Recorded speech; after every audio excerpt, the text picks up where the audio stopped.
Ce podcast est une présentation du studio HB des Habitations Bordelot.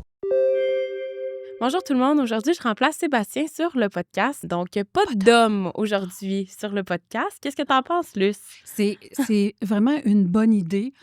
Aujourd'hui, étant donné que c'est la journée de la femme, on a reçu une grande dame du haut de ses 5 pieds 2 et 3/4, comme elle le dit si bien, Isabelle Côté, de la compagnie Synergie à la Valtrie. Bonne écoute!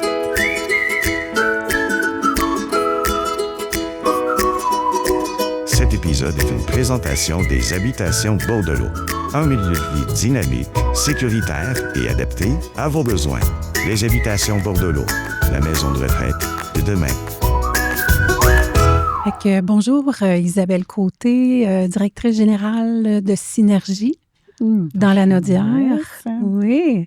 Alex? Oui, on est contente de te recevoir ici. Ben oui, Fait que nous aussi. on peut commencer avec une question super simple qui est, tu sais, dans le fond, tu peux nous parler de toi, de ton parcours. Tu viens pas de la région ici, mais t'es arrivée quand t'étais assez jeune. Fait que tu peux commencer ça. Oui, certainement. Ben écoute, déjà, j'étais à ma 44e année d'histoire personnelle, déjà. Le temps va si vite. Puis, écoute, en gros, l'histoire d'Isabelle, derrière tout ça, effectivement, j'ai passé les premières années de ma vie, j'ai grandi à Brossard, sur la rive sud de Montréal, dans un beau petit quartier avec une grande sœur on était parfaitement collés et on saillissait en même temps. Le typique de la famille. J'ai des parents extraordinaires qui nous ont accompagnés dans toutes nos idées, nos volontés, nos projets, même si différents étaient-ils. Fait que me suis toujours sentie excessivement supportée par ma famille, par mes idées, même si j'ai des parents un peu plus conservateurs. Puis pourquoi je vous ai fait ça? Ben, peut-être en expliquant là où je suis rendue aujourd'hui, vous allez comprendre la mise en contexte. Mais tout de même, surtout ma mère, qui je me rappelle toujours, qui me partageait et qui me dit encore aujourd'hui, tu sais, Isabelle, on ne sait pas tout ce qu'il y a dans ta tête puis ce quoi tu rêves, mais ce qu'on sait, c'est que c'est des beaux projets puis on va toujours être là pour t'accompagner. On aimerait donc ça, être toujours un petit oiseau pour te suivre partout tellement qu'on le sait que ça va te mener loin. Mise en contexte, j'ai grandi sur la Rive-Sud comme ça, avec la fin de semaine, cousins, cousines, un parcours au collège du Rocher-Saint-Lambert sur la Rive-Sud, s'il y a des gens qui sont déjà allés. Cégep Maisonneuve qui m'a accueilli un peu plus tard en sciences de la santé. Pourquoi sciences de la santé? Parce que je m'en allais médecine, parce que je pensais que c'était le bagage qu'on n'avait pas dans la famille. Ça prenait un médecin dans toute bonne famille québécoise, ça prend une bonne complémentarité. Fait qu'il n'y avait pas de médecin dans la famille. Fait que, j'avais les notes, donc je me rendais doucement vers ça. Mais au niveau du secondaire, à un moment donné, je me suis même questionnée, secondaire, cégep, même si c'est ce que je voulais, je me questionnais si c'était vraiment mon vrai choix. Et étonnamment, pendant le cégep, j'ai fini par prendre la décision de me rendre... Faut regarder ça, je suis allée faire un DEP en aménagement paysager. Oh, ouais, OK, mon Dieu. C'est question d'être tout à fait dans la même track, là, tu sais. Non, c'est complètement différent, manuel, beaucoup plus dans le concret, beaucoup plus dans même l'art visuel, là, tu sais, au travers de l'aménagement paysager, puis surtout très manuel. On comprend un DEP si tu y touches, les deux mêmes. Exact. Écoute, ça se passait bien, je performais bien là-dedans, puis même au-delà de ça, je participe de mon esprit un peu compétitif, j'ai participé à ce qui s'appelle le Mondial des métiers. Je ne sais pas si vous connaissez ça. Ça vous dit quelque chose? Toi? Non. Moi non plus. Mondial des métiers, ben c'est pas mal ce que je me disais à l'époque. Qu'est-ce que c'est que ça? Puis pourquoi est-ce qu'ils pensent à moi dans mon école? Mais tu sais, il en parlait, c'était un programme. Je dis, mais pourquoi pas? Pourquoi pas essayer de regarder ce que c'est? Je commence à m'y intéresser. Finalement, c'est quoi? C'est des compétitions que dans un métier à la fois, on compétitionne contre durant une certaine période de temps. Il y a les locales, en aménagement paysager. Il y en avait aussi en charpenterie, menuiserie. Pensez à tous les métiers, là. Fleuriste, ça passait par là. Ça passait par horticulture aussi, plâtrier et un paquet d'autres métiers manuels aussi pour faire valoir les métiers. Je sais, mais pourquoi pas? C'est intéressant. Je participe à cette compétition-là.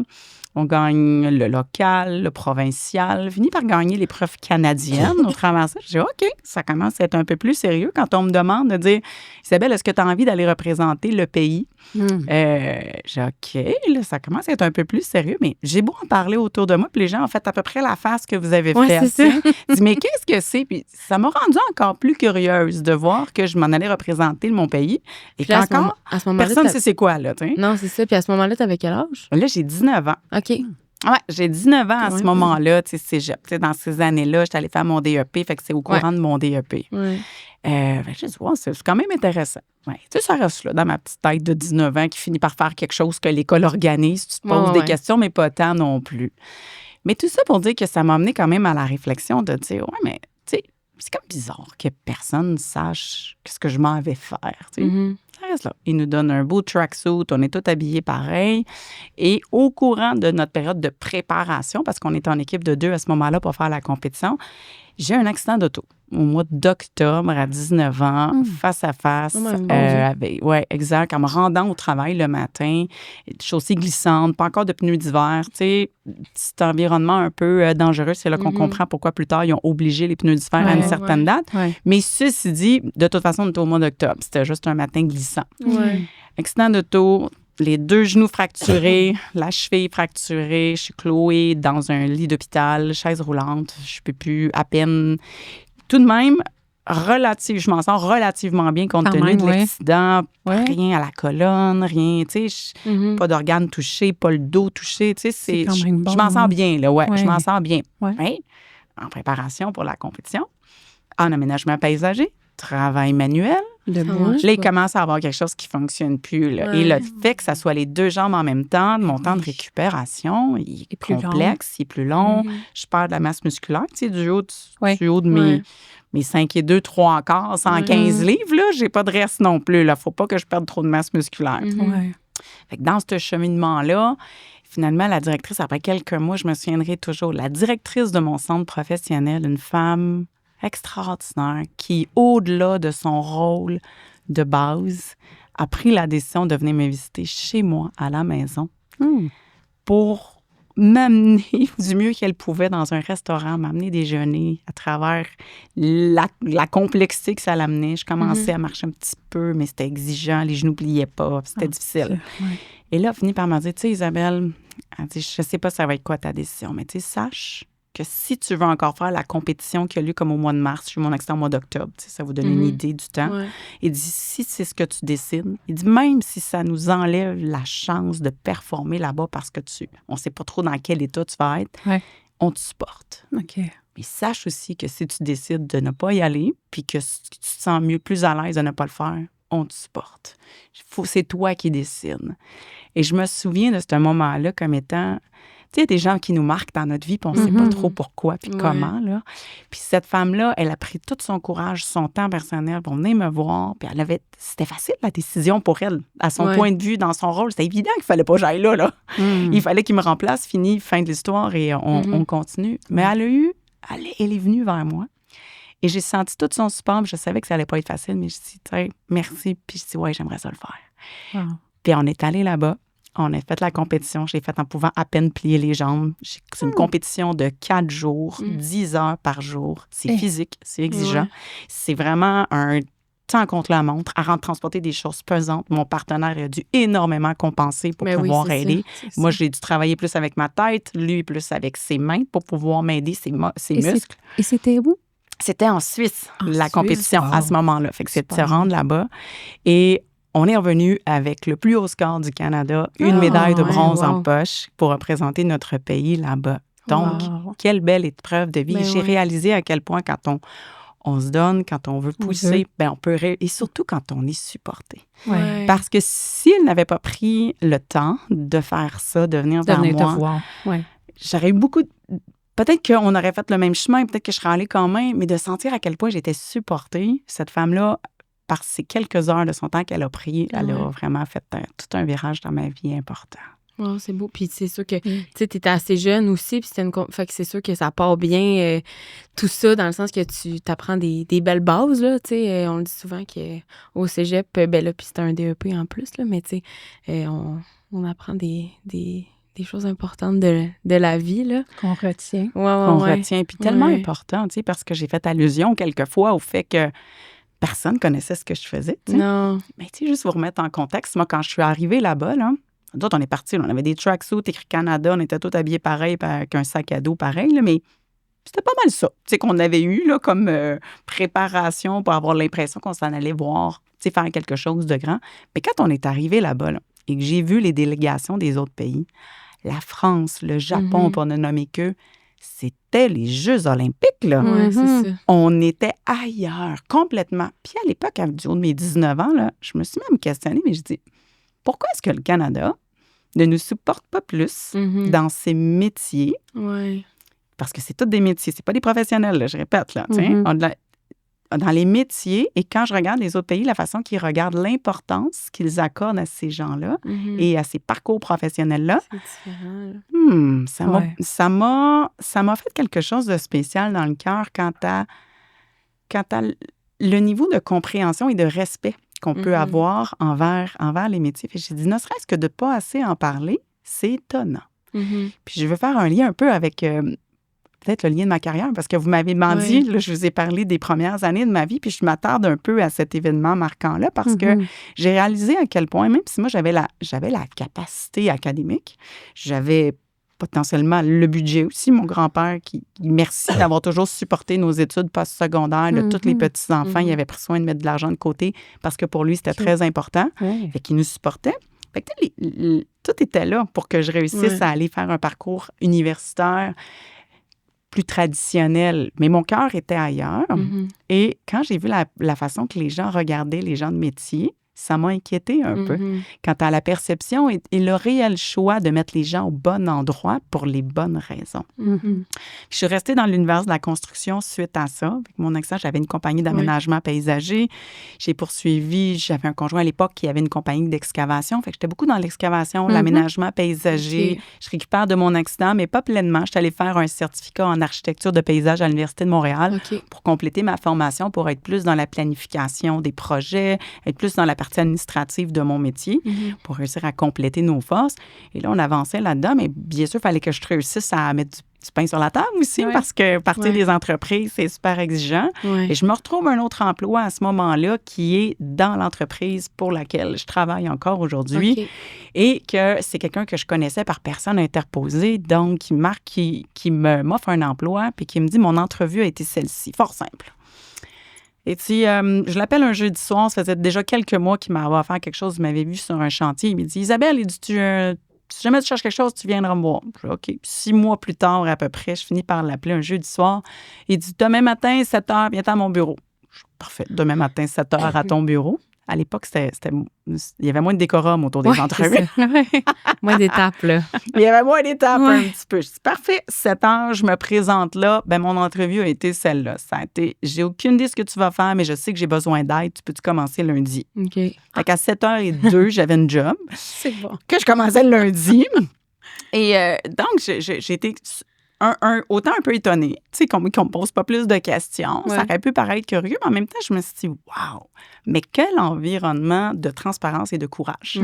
Courage managérial d'avouer qu'on a besoin d'aide, d'avouer qu'on ne sait pas tout, puis d'avouer que juste sur la simple énergie, puis il m'avait vu travailler déjà sur un chantier à quelque part. Ouais, un fit culturel, tu sais, là, pas mal plus qu'une question de compétences, d'aptitude. Non, on est plus dans le fit culturel puis dans la capacité de dire j'ai besoin d'aide.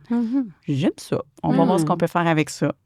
Et que lundi arrive et je commence comme réceptionniste à l'époque dans l'entreprise. C'est quoi qui est Fondation Marc Saunier à l'époque, petite entreprise de coffrage résidentiel de la Valtrie pour tous les gens de la région. On sait c'est où. Petite communauté environ de 5000 âmes peut-être à l'époque, pas plus que ça. Là, ça a pris pas mal d'expansion depuis les 20-25 dernières années.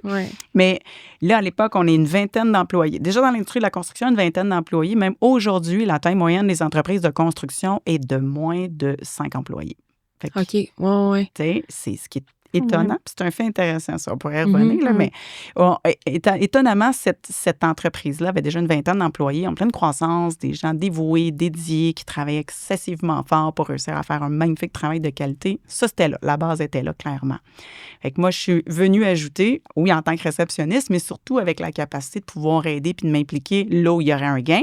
Et effectivement, c'est ce que j'ai fait. Fait que j'ai pris de l'ouvrage là où il y en avait un fax qui rentrait avec un fax, oui, vous m'avez bien compris. Un fax qui rentrait avec une invitation à soumissionner, des gens qui se présentaient à la porte, pas nécessairement toujours de ressources parce que le propriétaire fondateur, il était sur les chantiers, il était loin d'être dans les bureaux. On n'était pas une grosse gang. Exact. Donc, fouiller, être autodidacte, essayer d'apprendre, mais toujours dans un espace de confiance. Puis quand j'avais l'occasion d'aller chercher un petit peu d'informations à gauche, à droite, et moi, je suis d'une très grande curiosité. J'aime ça apprendre des nouvelles affaires. Ouais. J'aime ça avancer, évoluer. Et que ça m'a permis justement de pouvoir développer rapidement, appuyer la business d'un point de vue structure, organisation et tout ce qui était en arrière, la gestion des contrats. Et rapidement, j'ai fait croître avec l'équipe, on a fait croître la business. Puis moi, j'ai pris beaucoup un rôle d'exécution. Donc, j'étais directrice construction. Donc, développement d'affaires, exécution, développer les départements de santé, sécurité, d'ingénierie, tous les services à l'interne qu'on pouvait offrir au niveau du contrôle qualité, mais vraiment au niveau de l'exécution et du développement d'affaires. Au fur et à mesure des années, la business a pris de la croissance avec l'équipe. Je suis élevée dans mon rôle aussi. Puis aujourd'hui, tu l'as dit d'entrée de jeu, je suis maintenant présidente de la société parce que j'ai nommé un directeur général en janvier dernier. Et présidente depuis janvier dernier, toujours à la tête de cette magnifique business-là parce qu'au fur et à mesure, effectivement, j'ai repris les rênes de la business il y a environ une dizaine d'années pour la faire évoluer. Fait que du vingtaine d'employés qu'on était à l'époque, Vous êtes rendu à 1800. Wow. 1800 employés Bravo. aujourd'hui. Merci. On est à Québec, Ottawa, Montréal, évidemment. Ouais. Puis on ne fait plus juste des travaux à Lavaltrie. Non, comme on il voit y a une vingtaine partout d'années. maintenant. Puis on est à Halifax aussi maintenant. OK. Et que ça fait grandir pas mal l'équipe. Wow. Ouais, puis c'est ça, quand t'es arrivé, t'avais un peu, ça m'a fait penser un peu à Sébastien parce que Sébastien, quand il est arrivé aux habitations, il y avait un peu, il l'a dit, là, mais comme un genre de terrain de jeu parfait, un peu carte blanche parce que oui, il y avait des choses en place, mais tout n'était pas structuré, là, mettons, là. Fait que Il restait à faire. Ouais, c'est ça. Fait que, tu sais, lui, bon, il arrivait du milieu de la santé, mais du public, c'est ça. Fait que tout était différent aussi. Il y a des projets, de vouloir faire des projets côté public. Tu faisais ta demande, mais avant d'avoir la réponse, ça pouvait prendre 2 ans. C'est ça. Fait que, tu sais, des fois, ça passait carrément pas. Ouais, tandis que d'arriver au privé. Oui, il s'est éclaté pas mal. C'est ça, d'avoir un surtout. C'est vraiment amusé. Là, c'est ça que c'est ça peut faire un beau parallèle parce que c'est sûr que quand tu arrives comme ça dans une entreprise, que oui, il y a déjà une bonne base, comme tu as dit, mais que tout est à développer finalement, c'est tellement intéressant parce que tu y mets ta couleur à toi finalement, puis ça part. Là. Fait que, Et j'ai vu l'entreprise, en fait, j'ai vu les employés travailler. Je leur lève mon chapeau. Ils font un excellent travail. Beau temps, mauvais temps. Ils sont là. Sur la construction, Il faisait hyper froid. Puis mon père dit, les gars sont là, ils coulent. Puis, wow! Vraiment, c'est vraiment bien. Vraiment, vraiment bien. Je trouve ça... c'est une belle entreprise de la région. Merci. Merci une belle fierté. On apprend à travailler avec vous parce qu'on faisait toujours, au départ, charpente de bois il y a 25 ans, charpente d'acier. Et là, on a bifurqué pour le ciment. Donc, c'était une première avec vous. Puis, on ne le regrette vraiment pas. T'es vraiment pas. De me dire ça. Merci beaucoup. Tu sais, c'est tellement un bon point, ça. Tu sais, de voir à quel point ces travailleurs exceptionnels se présentent dans des conditions exigeantes à tous les jours. Et le métier de coffrage, tout particulièrement, ce métier-là, pour monter des structures de béton, tu es en plus exposé à la majorité des tolérances zéro de la CNSST, ce qui veut dire que les risques sont élevés. Donc, ça prend des gens qui sont pleinement présents au travers tout ce qu'ils ont à réfléchir, à planifier pour s'assurer que le respect des échéanciers soit là au travers des intempéries, parce que c'est pas un travail intérieur, là, c'est un travail extérieur 12 mois par année. Et dans les travaux d'envergure, on n'arrête pas l'hiver. Là, jadis, des bungalows résidentiels, l'hiver, on en faisait moins, même si on en faisait quand même. Il y avait des saisons plus creuses où on pouvait choisir un peu plus nos journées de travail. Mais maintenant, c'est 12 mois par année, beau temps, mauvais temps. Et ces gens-là se raffinent, se perfectionnent. Et il y a de l'espace encore pour encore plus moderniser ce milieu-là. Et la volonté d'apprentissage et d'amélioration continue des équipes, elle est exceptionnelle. Tu sais, je vais refaire un parallèle avec le niveau de respect des métiers, puis merci vraiment de le souligner, parce que c'est aussi une des raisons pourquoi moi je suis restée dans l'industrie de la construction. Parce que je trouvais qu'il y avait tellement une opportunité exceptionnelle de changer la perception du grand public sur ces métiers essentiels. Exact. on peut pas passer à côté. Nos constructeurs, nos bâtisseurs, Non. bon, on est toujours un petit peu fâchés quand il y a des cônes oranges dans la rue des Ouais. centres-villes puis qui bloquent, Ouais. mais on comprend tous Ouais. l'importance et l'utilité d'avoir des Il faut. services qui n'auront pas de panne, qui n'auront pas d'enjeu. Puis c'est ce qu'on cherche, des bâtiments de qualité construits pour longtemps. Donc, les structures de béton s'y prêtent tout à fait. Mais ne serait-ce que d'avoir des gens qu'on peut améliorer, perfectionner, mais surtout respecter et d'offrir l'opportunité à des jeunes qui ont peut-être la capacité d'aller vers une formation universitaire plus longue, mais Ouais. c'est-tu vraiment leur parcours? Ouais. Non, c'est ça. D'offrir une vision plus juste et équitable, que chaque métier vaut la peine d'être évalué et qu'il faut s'assurer d'être sur son X dans la vie, peu importe la capacité ou le parcours disponible. Ouais. Ça, c'est quelque chose qui me touche et qui me tient beaucoup à cœur. Fait que l'idée derrière, ultimement, ma mission un peu plus loin, au-delà de ma profession puis de mon métier, c'est de s'assurer de redonner un peu ces lettres de noblesse à l'industrie de la construction, de démontrer que c'est des métiers louables, payants, by the way, Ben oui. tu sais, payants Oui. qui permet de bien faire évoluer sa carrière et qu'il y a des parcours professionnels qui s'organisent, surtout dans les plus grandes entreprises. Mhm. Parce que c'est sûr que c'est plus difficile quand tu travailles dans une family-owned business, une entreprise de 4-5 employés, puis que tu es l'employé qui ne fait pas partie La famille. de la famille. Mhm. Ouais. On s'entend-tu que les débouchés professionnels sont peut-être un petit peu plus limités, Oui. mais plus les entreprises vont devenir un peu plus grandes, plus les Oui. parcours professionnels vont être réellement possibles et des histoires incroyables aujourd'hui de gens qui, un peu à mon image, d'il y a 20 ans, j'étais réceptionniste et aujourd'hui, je suis Ouais. présidente de l'entreprise. Ouais. Des exemples comme ceux-là, là, la première employée qu'on a embauchée pour m'aider, on est toujours de la femme, là, Ouais. qui est une demoiselle que je vais nommer avec grand plaisir, qui est une demoiselle qui s'appelle Martine Couture, qui est de Saint-Sulpice, fait qu'elle est du coin. Du coin. C'est la première demoiselle qu'on a embauchée pour pouvoir m'aider, mais je me souviendrai toujours autant qu'elle n'avait pas nécessairement les acquis. Elle ne savait pas vraiment dans quel domaine, métier elle arrivait. Elle n'avait pas eu la formation adaptée à son poste, mais elle avait le cœur et la passion. Mhm. Et la volonté d'apprendre et d'évoluer dans son rôle. Et ça. ça, c'est l'ouverture C'est qu'elle a ça. toujours Ouais. eue. Ouais. Bien, 20 ans plus tard, Martine, du poste de réceptionniste que je lui ai laissé à Ouais. l'époque parce que moi, je devais prendre d'autres responsabilités. Aujourd'hui, Martine, elle est directrice construction de la Mhm. région de Montréal. Toujours au sein de notre entreprise, elle continue à former des grandes équipes de coordos. Wow. Elle parle aux plus grands entrepreneurs généraux de la province devant des gens qui ont des parcours académiques atypiques Ouais. ou non. Ouais. Dans son cas, mais elle se présente très, très bien devant toutes nos équipes et je suis extrêmement fière Eh d'elle. oui. Mhm. Super. Ben, je trouve ça pertinent, tellement pertinent que tu parles de ça parce que, tu sais, c'est un peu ça, nous aussi, là. Je veux dire, tu sais, mon grand-père, là, M. Bordelot, il est parti de absolument rien. Il a fait beaucoup de blocs, beaucoup de maisons, beaucoup de constructions. Tu sais, il est parti de son entreprise. Puis après ça, il est venu les habitations. Mais tu sais, il n'y a pas de formation comme telle. Ma mère non plus, là. Mon grand-père, à un moment donné, qui s'est assis avec puis qui a dit, bon, ben On fait la ça. résidence qu'on est en train de construire, Ok. on la gère dessus, tu sais, Ah ouais. on l'administre. Tu sais, Ouais. c'est comme ça que ça a commencé. Fait que on était un peu une famille de ça, là, d'opportunités prises, puis de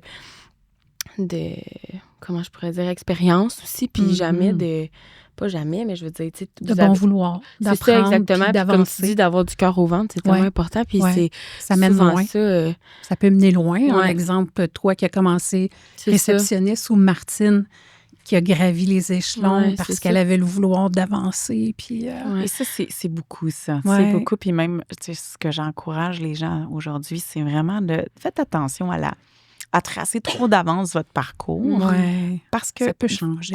continuez à vous laisser guider et inspirer par Ouais. les opportunités Ouais. qui vous seront présentées. Ouais. Je comprends qu'on peut créer nos opportunités puis qu'on peut travailler notre parcours. Puis c'est certainement pas en restant à la maison que les opportunités vont nous sauter Non. dessus. Tu sais, à un moment donné, il faut s'exposer, il faut être dehors, il faut voir les opportunités pour voir Ouais. où est-ce qu'on peut aller. Mais il faut avoir la volonté de suivre notre instinct aussi. Mhm. Puis ça, c'est extrêmement important. Puis être bien dans son quotidien, peu importe ce que les autres vont penser de notre parcours. Ouais. Est-ce qu'il Ouais. est trop atypique? Oui, mais qu'est-ce que les gens vont en dire? Hey, Mhm. est-ce que On tu es s'en bien? fout. Est-ce que tu te sens bien dans ce que Ouais. tu fais? Est-ce que tu as envie de te lever le matin pour participer à quelque chose de plus grand que ta propre personne et ta propre carrière? Si la réponse est oui, continue. Ben Ouais. oui. Je t'encourage. Ben oui. Et le succès la paye probablement, tout vient suivant ça, mais c'est extrêmement important de viser l'inverse. C'est une conséquence positive. Le respect des pairs, tout ce qui va s'en venir autour, la reconnaissance par les pairs, la situation financière qui va en découler, c'est juste le bonus après le bonheur. Oui, c'est ça. Puis tu sais, on est tellement dans une génération que oui, justement, il y a du jugement, il y a tu sais, mettons, moi, mes amis, là, moi, j'ai 21 ans, là, toutes mes amies sont à l'université, puis tu sais, c'est bien correct, mais moi, ben là, je me suis inscrite, oui, à l'université, mais je veux dire, j'ai pas fait de cégep, ça me parlait pas vraiment, pas du tout. Puis je me suis beaucoup posé de questions parce que je me disais, mon Dieu, faut-tu que je fasse comme tout le monde? Faut-tu que, tu sais, qu'est-ce qu'il faut que je fasse? Mais c'est pas ça la question, c'est qu'est-ce que moi je veux faire. Tu sais, là, ça fait 2 ans que je travaille temps plein aux habitations. J'adore ça. Je me suis inscrite à l'école, mais tu sais, dans un certificat, je veux dire, si j'ai pas envie de, mettons, faire un bac, une maîtrise, ben c'est pas grave, tu sais, je veux dire. Puis ça, ben mon grand-père, il prend un peu beaucoup ça parce que c'est sa génération de, tu sais, lui, il a tout appris sur le tas, puis il y a à peu près, une 3e année du primaire, là, dans le temps, c'était ça, mais je veux dire, c'est un homme qui est tellement d'une grandeur, mais tu sais, tu te dis, mon Dieu, il aurait jamais été s'asseoir. C'est ça. De très bonnes batteries. Il aurait jamais été s'asseoir derrière des bancs d'école où, tu sais, c'est pas pour tout le monde, puis c'est pas besoin non plus. J'attends ton partage, Alex, parce que c'est tellement vrai. Tu sais, on a... Je vais repartager une petite anecdote, ça me fait penser à ça. Vas-y. Je donnais une conférence une journée dans un groupe. Je vois les gens sont passionnés. Je partage un peu mon histoire, pourquoi je suis dans la construction, ma volonté de redonner les lettres de noblesse à l'industrie de la construction. Je partage un peu ce bout-là. Et c'est un groupe qui s'appelle l'Alliance sur la féminisation du leadership. Donc, vraiment une volonté d'amener un leadership plus humain, plus ouvert, justement, qui est plus basé sur l'échange, l'écoute et le savoir. Souvent, le savoir-être, tout ce qui est autour de ça. Sans vouloir généraliser, mais bon, on est le jour de la femme, on va le faire un petit peu. C'est ça.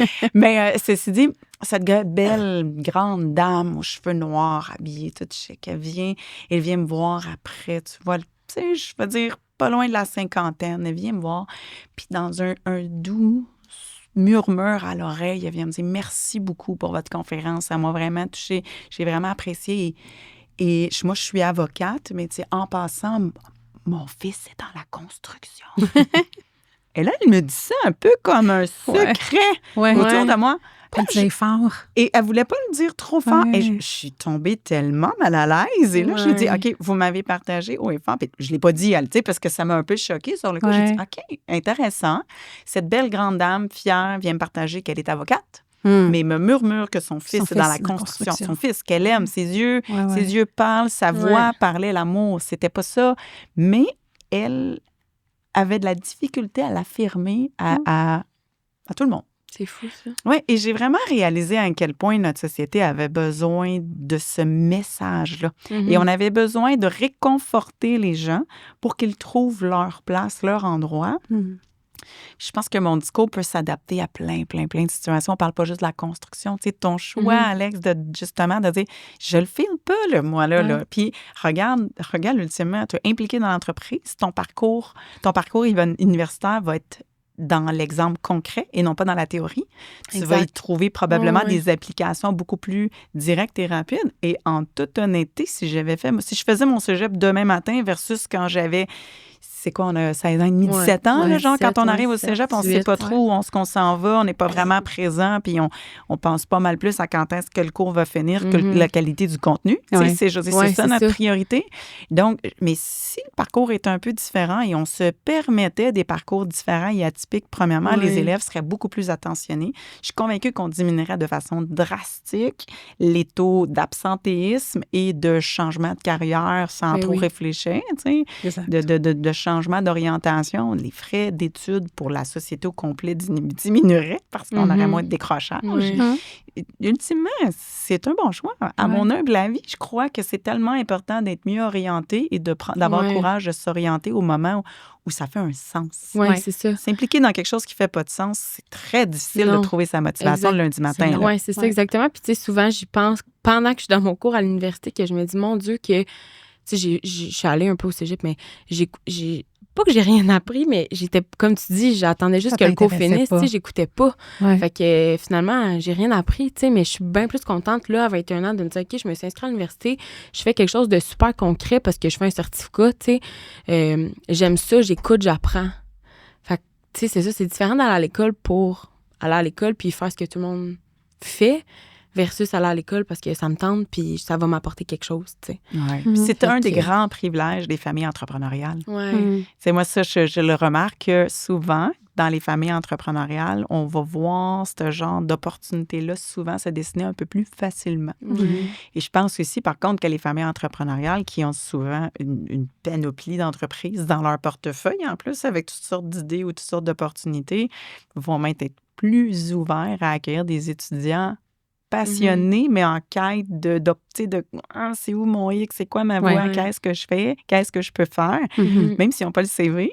On dit, regarde, je pense qu'on peut faire un petit bout de chemin ensemble, puis si je peux te donner ton expérience professionnelle dans un milieu qui est peut-être un peu plus près de ce que tu pourrais vivre éventuellement plus tard, peut-être vas-tu trouver ton partage, tu sais, ton parcours Ouais. académique ensuite. Mm. On a accueilli tellement d'étudiants chez nous Ouais. de soir, des gens qui sont en formation, des gens qu'on a accueillis même pour les aider à accumuler un peu de sous pour aller chercher même leur permis de conduire Ouais. pour aller à l'école après, parce qu'on est dans une région éloignée des fois des Ouais. centres. Ouais. Fait que, tu sais, tellement d'opportunités qui peuvent se dessiner. Puis quand on voit la valeur ajoutée, tu sais, la responsabilité sociale en tant qu'entreprise qu'on peut avoir pour redonner cette opportunité-là, tu sais, à des jeunes de retrouver leur bonne orientation, on s'éloigne tellement ensuite des gens qui vont avoir besoin de l'assistance des gouvernements toute leur vie. C'est des gens qui vont trouver leur façon d'évoluer, Oui. qui vont avoir un plus grand respect pour tout le milieu entrepreneurial. Il y a juste du gain à s'impliquer dans la communauté de cette façon. Ben oui, tellement.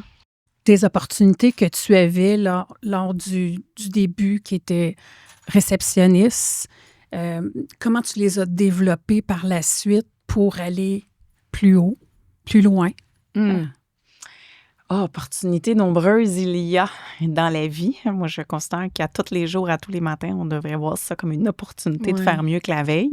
Mais plus concrètement, on a eu tellement d'occasions d'améliorer le concept d'une entreprise de construction plus sophistiquée, plus mature, qui avait des façons de procéder, non pas juste, tu sais, le fameux ouais, mais on a toujours fait ça de même, fait qu'on va continuer de même. Ouais. Okay. Moi, ça, c'est une phrase qui m'a toujours beaucoup gratté dans le dos. Je sais pas, là, ça me provoque comme un tic là, que j'ai la misère à enlever. Puis lui, là, ce petit mot-là, ou des fois, c'est du non-verbal, parce qu'il te regarde avec ton idée un peu.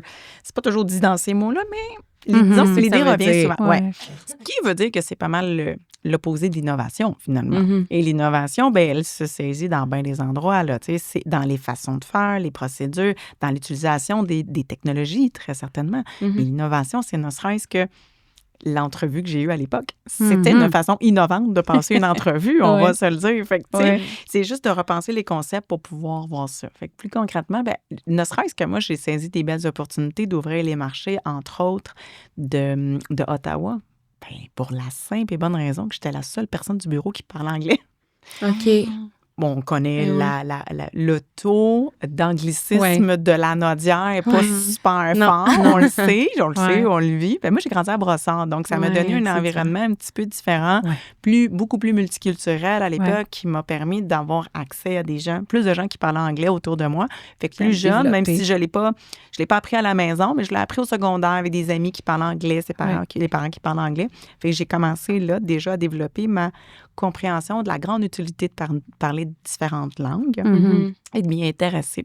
Fait que ça, juste le fait que je parlais anglais, puis quand je voyais opportunité il y avait, parce qu'on avait des clients qui s'intéressaient à nous, puis qui disaient, bon, mais on a un job à Gatineau, à Ottawa, on aimerait ça que vous veniez là-bas, puis qui s'intéressaient à la qualité du service qu'on offrait. Je parlais en anglais, OK, mais qu'est-ce que j'ai fait? Ben, j'ai sauté dans mon auto, puis je suis allée là-bas dans pousser des limites qui n'avaient pas été poussées à l'époque du haut de mes... Écoute, dans ce temps-là, là, j'ai 27 ans, peut-être. Tu sais, dans ces eaux-là, je suis pas bien vieille. Là, la petite fille du sud de la Nodière qui débarque à Ottawa dans des soirées où tout le monde parle anglais, où je suis à peu près la seule fille, tu sais, by the way, tu sais, dans la pièce, mais 800-900 personnes, là, puis tu sais, Ça je va. veux dire, les autres filles de la Ouais. pièce, c'est celles qui servent le repas, là. Tu sais, Ouais, là, c'est c'est à ça. peu près ça qui se passe dans la situation. Peut-être la demoiselle de l'accueil qui fait l'admin pour l'association dans laquelle on se trouve, bien, c'est là que tout. c'est. Ouais. Mais ça, étonnamment, autant que c'était extrêmement intimidant, l'opportunité que ça m'a offert, c'est de me démarquer. Puis c'était pas mal plus facile que le monde se souvienne de moi que Ben oui. n'importe quel autre gars. Oui, c'est ça, exactement. Tu sais, John, Jack ou, tu sais, là, à un Ouais. moment donné, là, t'es qui? Non, moi, je suis juste la fille qui parle français. Tu sais, fait que Mhm. donc, c'est beaucoup plus facile Ils se rapidement souviennent de de me toi, démarquer là, ouais. et de se souvenir de moi. Ouais. Fait que ça nous a permis, tu sais, autant que j'aurais pu percevoir ça comme étant une grande épreuve insurmontable qui faisait en sorte que je n'y arriverais pas. Il n'y a pas de filles qui l'ont faite. Voyons donc, t'es ben trop jeune, tu connais pas ça. Tu sais, je les ai tout entendu, là. Ouais. Ça m'a au contraire propulsée, motivée, puis permis de me démarquer, puis je m'en suis servie à bon escient. Donc, beaucoup plus facilement. Puis oui, au travers de la base que j'avais de parler anglais. Et ça, ce genre de moment-là, là, il m'en est arrivé plus qu'un dans ma carrière. Ben, c'est là que je m'en allais. En fait, comment t'as géré ça d'être une... Je sais que c'est une question tellement classique puis que t'as dû répondre tellement de fois, mais comment t'as géré ça d'être une femme dans un milieu d'hommes? T'as-tu des fois vécu des injustices ou t'arrives avec une idée puis le gars qui est là depuis 20 ans, il te regarde puis il dit, ben voyons donc, elle, qu'est-ce qu'elle dit? Pourquoi qu'elle... Tu sais, on a tout le temps fait ça de même. Pourquoi qu'elle veut faire ça autrement? On a tout le temps fait ça de Ouais. même, quand je vous ai dit ça, là. Mais justement, ça a toujours un côté dangereux, décourageant, qui peut être extrêmement facile de glisser de ce côté-là. Mais moi, au contraire, c'était le défi que ça me prenait juste pour mieux comprendre. Ma curiosité m'a toujours mené à... Ça, je vais vous conter une petite anecdote qui est vraiment une anecdote de gars, là, si je vais dire. Comment j'ai fait pour piquer la curiosité il y a plus d'une 20aine d'années de ces fameux gars-là qui avaient la première fille qui rentrait un peu dans leur vie de construction. Je vais dire ça, même s'il y avait des fois des filles plus en finance, tu sais, dans les équipes RH, mais la paye, par exemple, tu sais, mais moi, j'arrivais vraiment plus au niveau exécution puis questionnement technique, là, tu sais, du métier. Et non, je n'ai pas coffré beaucoup dans ma vie, on peut se le dire. Je suis pas vraiment la carreux, même s'il y a des filles de mon gabarit qui sont sur les chantiers. Ben, oui, oui. sûrement. Oui, il y en a. Ouais. Ben, en photo, chantier, là, ok, mais ouais. non pas au chantier. Ok. Mais j'en ai vu sur de la pub et il y a une fille. Fait que je fais « wow ». On en a plusieurs, là. c'est sûr. Ouais. Puis des fois, j'ose croire que j'ai un petit quelque chose à voir là-dedans. C'est sûr. Oui, si j'ai pas coffré, tout de même donner un élan dans le concept et dans l'idée de pouvoir participer à cette entreprise-là. Ça pour dire, je reviens à mon exemple qui était, j'étais en train de l'oublier. Qu'est-ce que je... Ah oui, mon anecdote de gars. Oui. Ouais. Là, c'est ce que je faisais le vendredi soir. Quand les gars venaient du travail, moi, ce que je faisais, c'était les vendredis soirs, une bière, une question. OK. Fait que j'allais au dépanneur en face. J'allais acheter une caisse de bière sur lesquelles, dans le local que nos gars venaient le soir, tu sais, on était peut-être une trentaine d'employés, nos surintendants, tu sais, ils revenaient là, les casse-bains avaient leur table à plan, parce que dans le temps, tout était papier, personne n'avait de iPad, contrairement à ce que la réalité est aujourd'hui. Fait que leur plan du lundi était là, tu sais, la préparation se faisait à cet endroit-là. Et moi, je m'assoyais sur la caisse de bière. Puis là, ben, ils revenaient, puis là, je leur disais, ben, une question, une bière. Et là, ben, tu sais, puis le concept, je voulais pas les saouler, là. C'était pas ça. Non. L'idée, c'était de trouver d'une façon un peu rigolote, dans quelque chose qui les rejoignait un peu, de pas rester trop féfé, je vais le dire de même, mais de me rapprocher sans m'en aller vers l'extrême, mais de me rapprocher d'eux d'une façon qui nous connectait. Et là, bien évidemment, à un moment donné, à force de poser des questions, bien, ils se rendaient compte que je posais des questions intelligentes, et qu'il fallait qu'ils me répondent, il fallait qu'ils m'expliquent, puis il n'y avait pas le choix, sinon il n'y avait pas leur bière. Fait qu'ils étaient beaucoup plus intéressés, et le fait que c'est un environnement plus relax, vendredi soir, la semaine est finie, bon, tu sais, ça nous permettait d'avoir une conversation un peu plus conviviale. De cette façon-là, j'ai pas fait ça tous les vendredis soirs, mais on l'a fait suffisamment souvent pour que, encore aujourd'hui, il y a des gens qui s'en souviennent et qui racontent cette histoire-là, nos vieux de la vieille, qui étaient, tu sais, Isabelle, t'as toujours été curieuse, t'as toujours voulu, tu t'es intéressée à ce qu'on faisait, puis surtout, mais tu cherchais des façons d'améliorer notre quotidien. Parce qu'ultimement, c'était ça. C'était pas parce que je voulais défaire leur façon de faire. C'est parce que c'était dans une optique d'innovation et d'amélioration continue. Tu sais, mais il y a peut-être des meilleures façons d'apporter le changement. Et tu sais, tranquillement, ce travail d'équipe-là s'est bâti. et ont vu les bénéfices des idées, des choses qu'on mettait en place, de la structure, de l'organisation, d'une meilleure planification. J'allais chercher, évidemment, au début, pas juste comment on va faire pour améliorer ce que vous pensez qui va bien. C'est premièrement améliorer ce qui vous irrite. C'est la première chose à faire en amélioration continue. Si tu vas aller chercher de l'engagement qui sont autour des gens autour de toi, même si pour nous, c'est pas nécessairement la priorité, pourquoi pas commencer par ce qui écœure les équipes? Qu'est-ce qui les irrite? Qu'est-ce qui fait en sorte que leur quotidien, c'est peut-être qu'en dollars, peut-être qu'en temps, c'est pas si important pour l'entreprise en général. Mais c'est comme ça qu'on va chercher l'engagement des troupes. Parce que l'amélioration continue, c'est difficile à faire implanter. Mais si tu enlèves les petits irritants superflus, souvent très faciles à adresser, tu peux rentrer plus facilement. Là, tu fais des réels changements d'entreprise. Ton rôle n'est pas d'être la meilleure, mais de rendre les autres meilleurs. Ça fait un peu du pouce, sur ce que tu viens de dire. On le fait de quelle façon? Tu le fais de quelle façon, concrètement? Rendre les autres meilleurs, c'est... moi, ce que j'aime dire, mon travail, c'est de rendre mon travail inutile au travers tout ça. Il faut que je sois là vraiment pour être une opportunité de support dans ce que vous faites. Puis mon travail, c'est pas de m'élever moi. Un peu comme je l'avais exprimé d'emblée, quand on prend soin dans sa carrière de d'abord et avant tout avoir la passion de participer à quelque chose de plus grand que soi, les avantages personnels vont venir immanquablement. Parce qu'on a tous besoin d'argent pour faire l'épicerie et puis s'habiller. On est tous d'accord avec ça, j'enlève pas le principe. Mais par contre, quand quotidiennement, on participe au bien collectif des autres, qu'on cherche à féliciter, encourager, enlever les bloquants d'un quotidien, ça, c'est là qu'on voit shiner toutes les personnes dans leur rôle et responsabilités. Puis la question tantôt était comment tu as fait pour réussir à voir, saisir les opportunités aussi de réceptionniste à présidente. Il faut toujours faire la distinction. Puis ça, c'est dangereux. Puis il y a beaucoup de gens qui voient leur progression hiérarchique comme un accomplissement professionnel. J'ai un peu d'enjeu avec ça. Moi, je dis, fais attention. Premièrement, on ne pourra pas tout être président, parce que ça ne marchera pas. Non. Mais deuxièmement, c'est un travail qui requiert des compétences et des qualités vraiment différentes, qui est peut-être ta capacité aujourd'hui de devenir senior, expert dans ton rôle actuel et peut-être ton cheminement professionnel. Est-ce que ça veut dire que tu arrêtes d'avancer parce que tu effectues encore le même travail? Absolument pas. Absolument pas. Comment on peut faire pour contribuer au fait que tu vas te sentir expert, senior dans ton groupe? Est-ce que c'est par de la formation externe, interne? Est-ce que c'est en devenant coach, mentor d'un autre collègue, en préparant la relève? Est-ce que c'est en participant à un projet spécial d'entreprise qui, ça te laisse dans ton rôle, on est encore là, mais par contre, sporadiquement, au besoin, tu participes à des projets ad hoc qui permettent d'élever l'entreprise dans son ensemble, mais en ne changeant pas de rôle pour autant, dans lequel tu performes bien, t'es bien, ton quotidien est magnifique, mais la croissance professionnelle doit absolument passer par des moyens différents selon les individus. Et ça, c'est extrêmement important d'être à l'affût de la différence entre quelqu'un qui veut monter trop vite dans une hiérarchie. Puis c'est là, en entreprise privée, on le disait, on est dans un contexte d'entreprise privée où on peut avoir la sagesse d'avoir une échelle salariale juste équitable en fonction de ces réalités-là aussi.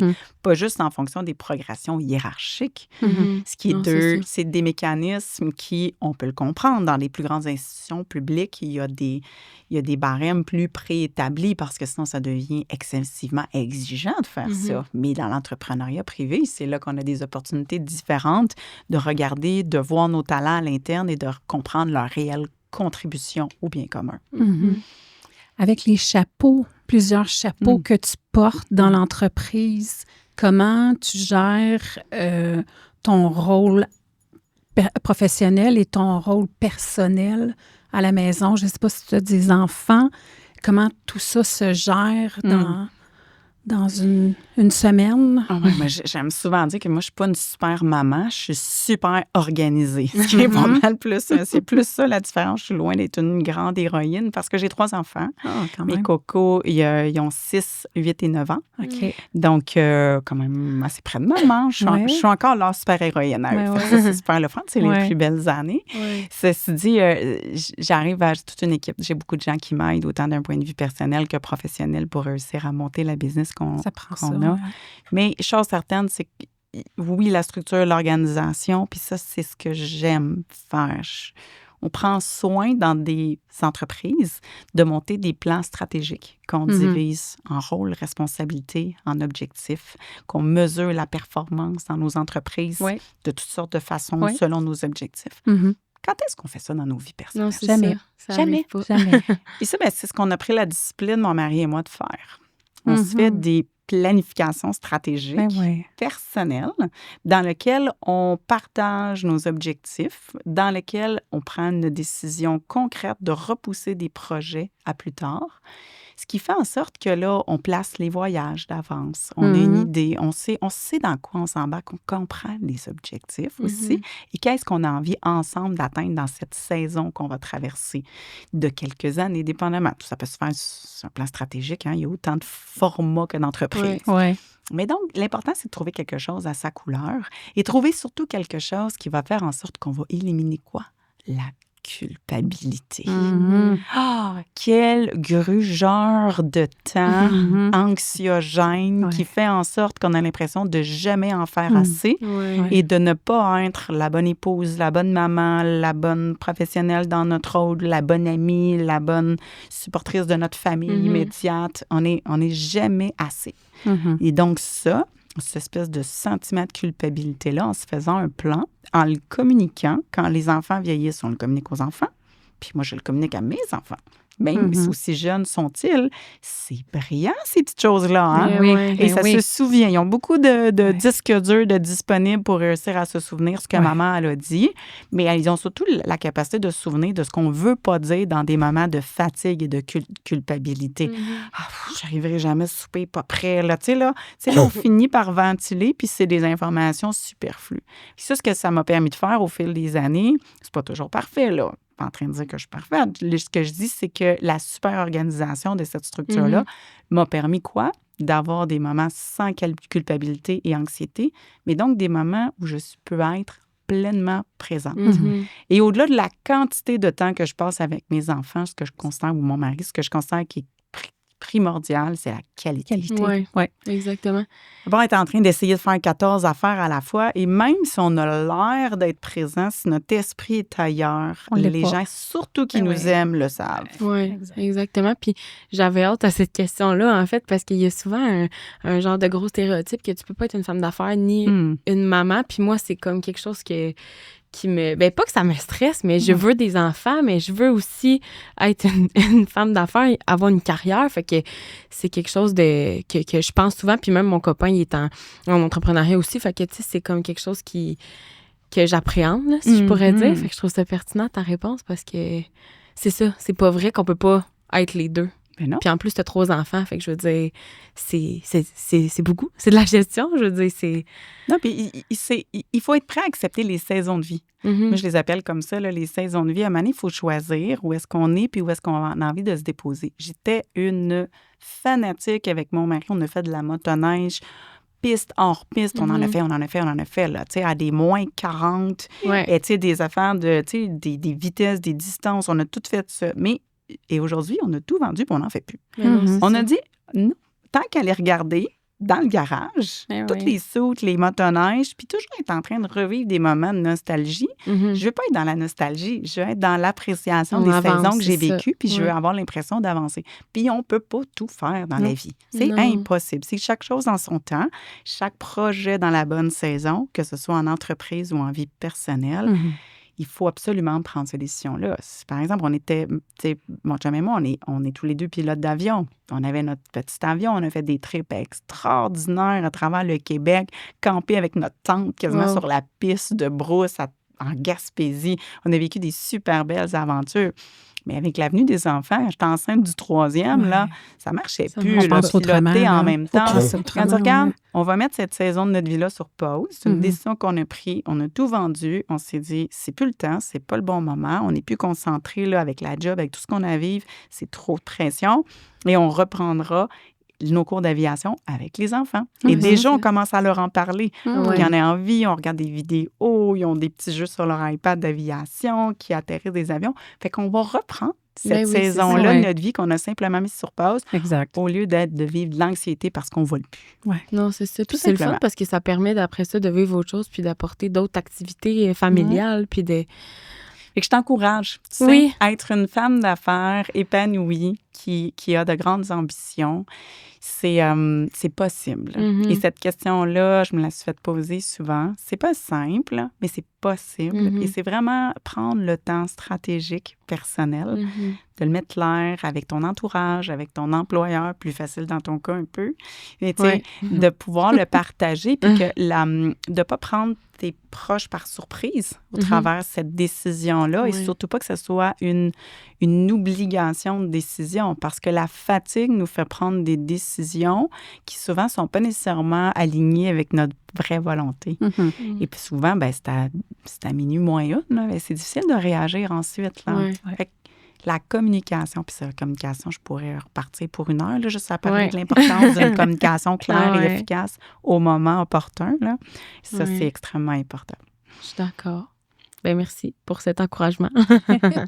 C'est bon. On va-tu avec la question sur l'oreiller? Oh. Ben, en fait, la question sur l'oreiller, ça n'a rien à voir avec ce qu'on peut faire dans le lit. On ne parle pas de cochonnerie, là. On ne parle pas de Je comprends, cochonnerie du tout. Pas du tout. En fait, on veut juste savoir, quand on arrive, le temps de se déposer la tête sur l'oreiller, est-ce qu'on continue encore à tout gérer, ce qu'on n'a pas eu le temps de gérer? Est-ce que... Ou on met un frein? Ou on la belle met oreiller. un frein à ça? Mm.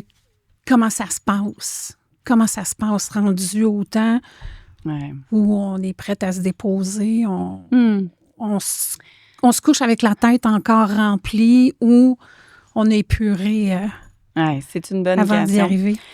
J'ai eu beaucoup de saisons dans ma carrière qui m'ont fait évoluer. Je vais peut-être compter mes hauts, mes bas, puis dire où est-ce que je suis rendue aujourd'hui. Mhm.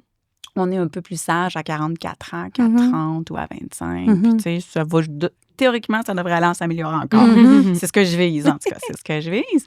Je te confirme que oui. Oui, bon, ben, hein, écoute, j'ai espoir. Mais mon truc, ça a toujours été de coucher sur papier. Puis je dis bien papier et pas cellulaire, parce qu'aujourd'hui, on dirait qu'on a une bonne tendance Papier à égale toujours... cellulaire, oui. Oui, papier égale cellulaire aujourd'hui, parce qu'on pense que... et croyez-moi, je suis née le 22 avril, jour de la Terre. Alors, j'ai une très, très grande appréciation de notre planète et de tout ce qu'on peut faire pour la sauver. Mais je crois aussi que les bons vieux papiers recyclés, ils ont leur place avec un stylo pour nous permettre de coucher vraiment ces idées sur papier et de s'en débarrasser, de ne pas les redoubler d'informations et d'opportunités, parce que le cellulaire amène ça. Il amène immanquablement d'ouvrir le téléphone et de voir toutes ces petites pastilles rouges, même si on a éteint la notification sonore, parce que les petites pastilles rouges, là, c'est anxiogène incroyable. Et on sous-estime l'impact que ça a. Je parle même pas des ondes électromagnétiques, là, qui c'est peut-être un autre podcast. Je n'ai pas la compétence médicale pour vous en parler suffisamment, mais chose certaine, c'est que de s'assurer de coucher sur papier l'idée de rajouter le plus d'informations possible. On la révise pas, là. On la couche sur papier, on s'en débarrasse. Moi, c'est ce que je fais, là. Je me débarrasse de mon idée, du maximum d'idées. Et cette feuille-là reste toujours à côté de mon bureau. Moi, c'est un cahier, tu sais, que je laisse toujours sur le coin de mon bureau, de table de chevet, plutôt. Et que ça me permet d'aller coucher ces idées-là. Et ça me vide tellement le cerveau de cette idée-là. Et ça enlève la notification mentale, là. Donc, ça enlève... Parce que sinon, elle continue à spinner, tourner. Et c'est extrêmement... Écoute, ça déstabilise le sommeil. Et généralement, ce que ça me permet de faire, c'est de me réveiller avec la solution. C'est fou. Ce que j'ai découvert au fil des saisons de ma vie, c'est qu'à force de faire ça puis de prendre l'habitude de le faire, souvent, si c'était un enjeu que j'avais couché sur papier ou un point ou un problème ou il faudrait que tu gères ça, je me réveille le matin avec... C'est bonifié. Je suis déjà passée à la prochaine étape en la relisant avec mon café ou si je m'en vais au bureau. Là, je relis ça puis je suis déjà ailleurs.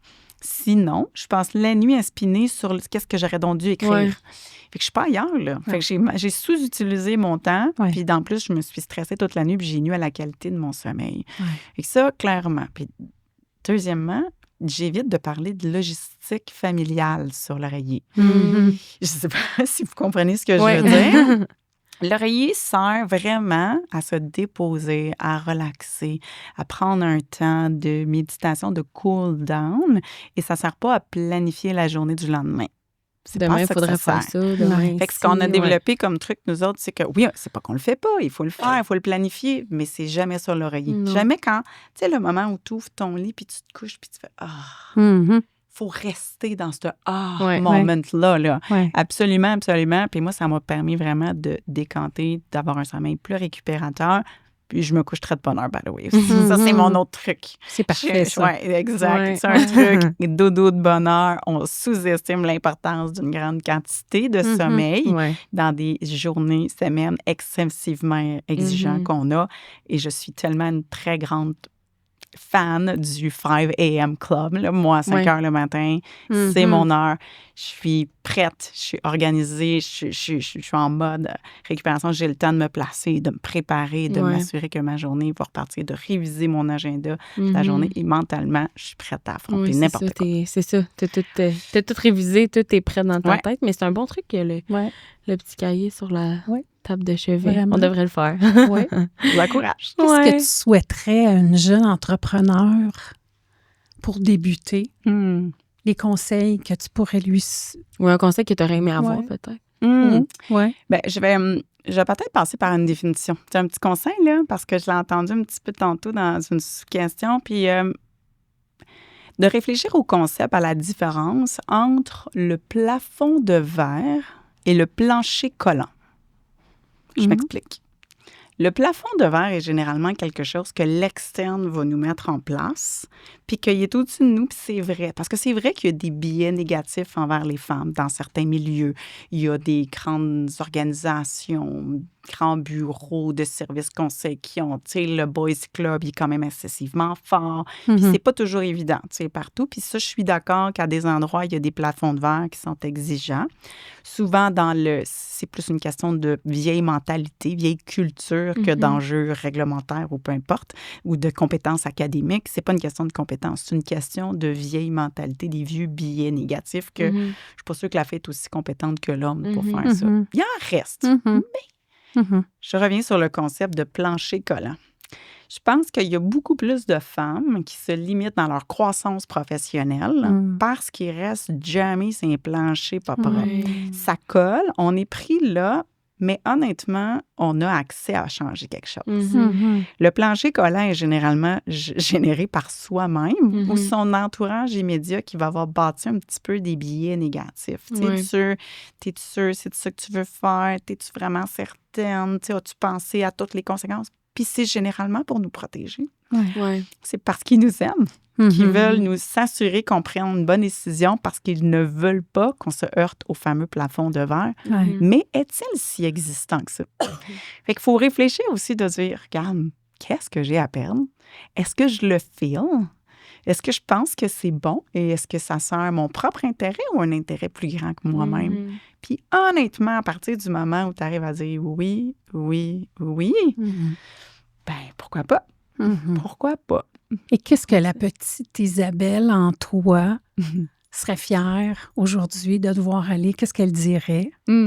C'est une bonne question. Ben, la petite Isabelle, elle se présente à tous les jours au bureau, mais je suis comme à peu près l'espèce de petit rayon de soleil qui est débordante d'énergie, puis justement, probablement parce que je fais beaucoup vivre l'enfant en moi. Oui, c'est tellement important. Et je pense que la petite Isabelle que je vis et que je revis un peu au travers de ma petite fille de 6 ans qui me ressemble comme 2 gouttes d'eau et tout le monde me l'a dit, elle est grosse comme ça, elle a une petite énergie débordante. Et by the way, moi, je pense que je mesure 6 pieds 3, je pèse 220 livres. Là.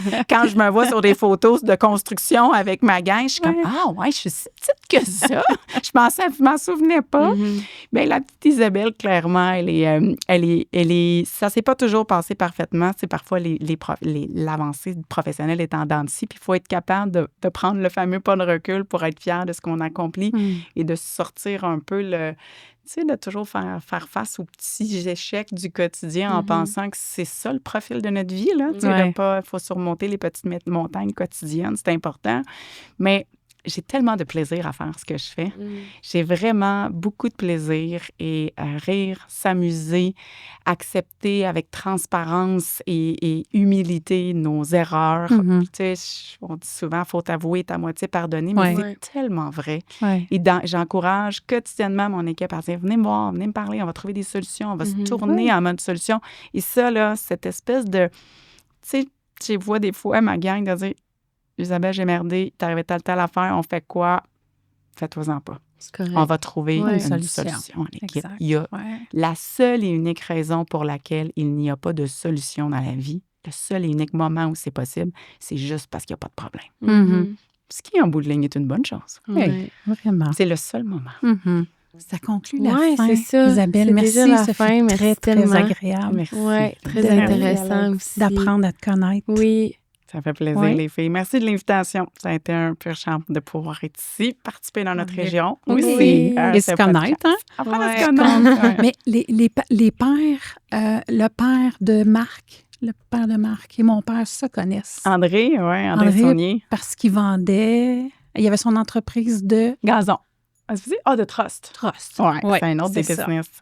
André est un entrepreneur aussi. Monique aussi, la mère de Marc, qui avait son salon de coiffeur à l'époque. OK. Elle était à la Valtrie? À la Valtrie. Ah, OK. Moi, au sous-sol de la maison familiale. OK. Puis il y a un beau petit salon de coiffeur qui a repris. D'ailleurs, c'est la fille d'une de nos employées chez Synergie qui a repris cette maison familiale-là et qui opère toujours au sous-sol le salon de coiffeur. OK.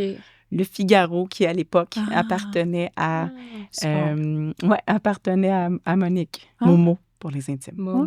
Le monde est petit, quand même. Ben merci, on te libère. Ouais. On donne congé. Merci beaucoup. Ça nous a fait bien plaisir.